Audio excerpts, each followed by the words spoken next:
स्वागत आहे तुमचं मोरेताईंच्या रेसिपी चॅनल मध्ये।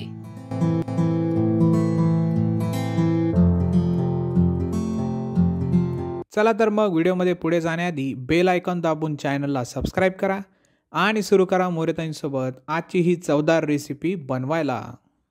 नमस्कार मंडळी, आज आपण खव्याचे मोदक करणार आहे। आता आपण त्याचे साहित्य पाहून घेऊ। हा खवा घेतलेला आहे 200 ग्राम, गूळ घेतलेला आहे 1 वाटी आणि थोडी विलायची। आपल्याला 3 साहित्यामध्येच आपले मोदक तयार होणार आहेत आणि थोडंसं साजूक तूप लागणार आहे। आता आपण थोडंसं तूप टाकून घेऊ। आधी कढई गरम झालेली आहे।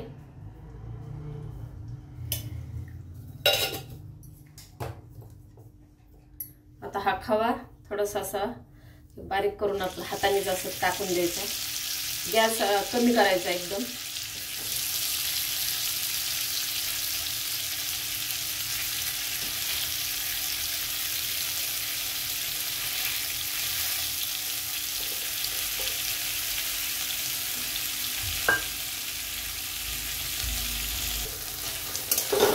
आता आपण याला चांगलं खव्याला वितळून घेऊ, नंतर आपल्याला गूळ सोडून द्यायचा आहे। मग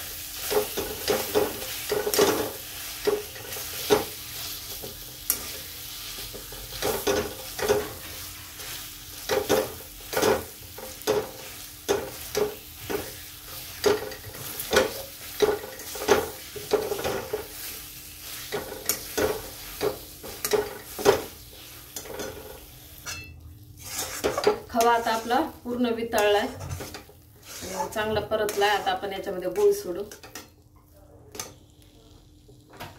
हे 1 वाटी गूळ घेतलेला टाकून देते। याला आता मिक्स करून घेऊ। साखर टाकली तरी बी चांगले लागते मोदक।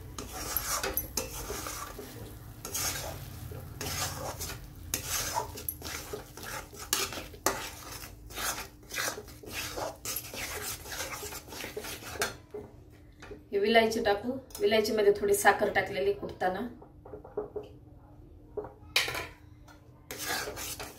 तुम्हाला अजून काही याच्यात ड्रायफ्रूट जर यूज करायचे असेल तर ते तुम्ही टाकू शकता।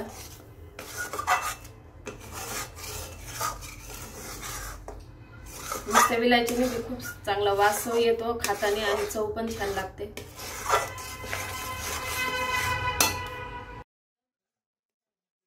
आता आपण याला ना असंच एकसारखं हलवत राहणार आहे 5 मिनिटं। आता हे असं झालेलं आहे पातळ ना, ते एकदम घट्ट होईपर्यंत आपल्याला हलवून घ्यायचंय आणि एकदम असं सारखा हात चालू ठेवायचा आणि कमी गॅस करायचा। हे बघ पहिल्यापेक्षा आता खूप घट्ट झालेलं आहे। तर चांगले मला 5 मिनिटं लागले तर, आणि सारखं असं हलवत राहायचं म्हणजे खाली लागत नाही। आणि मेन म्हणजे कढईनं आपल्याला जाड बघून घ्यायची म्हणजे मग खाली लागत नाही, पातळ याच्यावर लागू शकतं।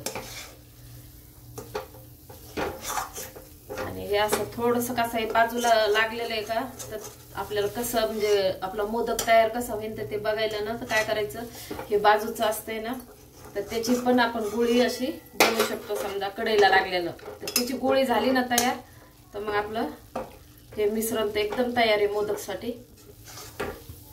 आणि कढई पण सोडून द्यायला लागली। आता हे छान झालेलं आहे। मी आता गॅस बंद करते। फक्त याला आता थंड खूप होऊ द्यावं लागेल, जास्त वेळ। थंड झाले की मग याचे मोदक तयार होते। आता आपण याला थंड करायला ठेवून देऊ।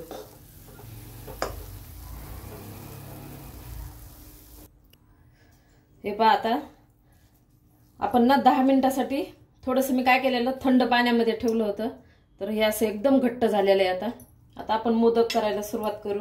तर हा साचा घेतलाय मी, तर माझ्याकडे 2 याचा आहे, तुमच्याकडे 3 याचा पण असू शकतो, त्याने पण चांगलं होतं। तर आता आपण हे असं एवढा गोळा घेऊन दोन्ही साच्यामध्ये आपल्याला हे असं गोळा करून ठेवायचंय।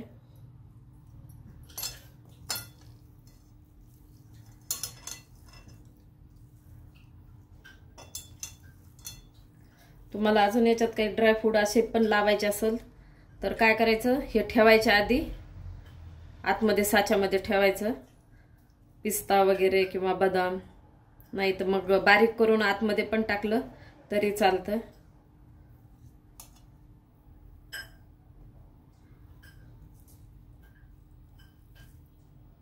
हे आता असं वरती आलेलं मी हे काढून टाकायला लागले.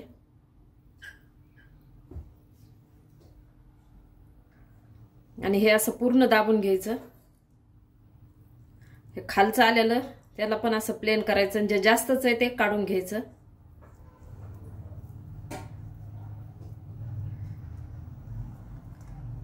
हे बाजूचं पण असं आलेलं काढून घ्यायचं.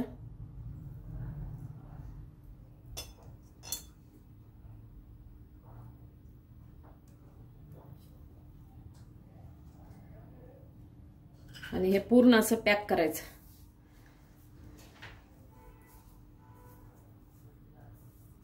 हे पहा, ह्याला असं खालून दाबून घ्यायचं. हे बाहेरून आपण आणतो का तसेच अगदी तसेच मोदक आहेत हे खव्याचे. खवा म्हणा, मावा म्हणा.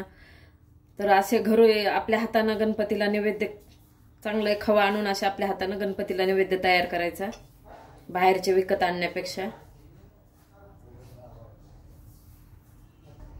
आता हे पूर्ण भरून झालेलं आहे आणि सगळीकडचं जे बाहेर आलतं का ते मी काढून घेतलंय. आता आपण ह्याला खोलू. आता आपण हळू वारवणी काढून घेऊ थोडं. आपला मोदक तयार आहे.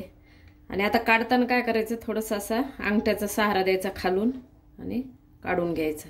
खालून अंगठा लावायचा असा. हे थोडंसं असं जास्तच काढून घ्यायचं. मोदक तयार आहे. सगळीकडून अशी डिझाईन छान आलेली आहे. असं छान तयार झालाय मोदक.